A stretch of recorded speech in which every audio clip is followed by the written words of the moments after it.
Okay, let's get to the next part of this, because this might be the part that's sort of new.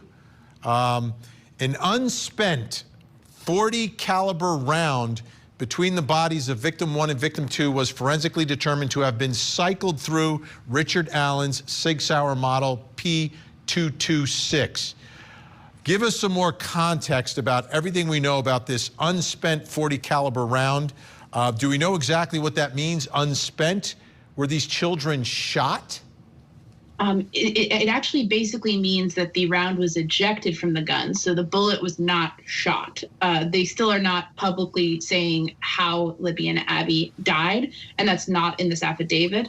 But what this indicates with this specific bullet is that it was ejected from the gun and then left, possibly at the crime scene, which is what the prosecution will say. I'm sure the defense will probably try to pick at that, given that it was not necessarily found, within the victims. Yes, Right. I would think that if these children were shot by a bullet, and that bullet could be proven to come from a gun owned by Richard Allen, they would have said that in the affidavit.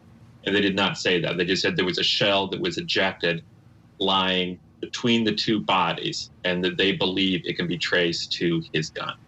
Okay, so when and how are they tracing this to his gun? Is this back in 2017, or is this more recently? Because if they connected this unspent round back in 2017, then I don't know what to say. Is this more of a recent development?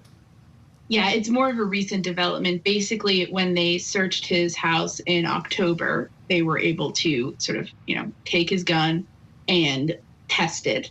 And what the laboratory that tested it concluded was that it was, they were able to match it to the ejection markings on bullets from that gun to the one at the scene of the crime. Although they did note in this probable cause affidavit that it is somewhat of a subjective assessment. So on the one hand, yeah, and I get it, experts can disagree about that, but it gets you closer to all of this. It's, So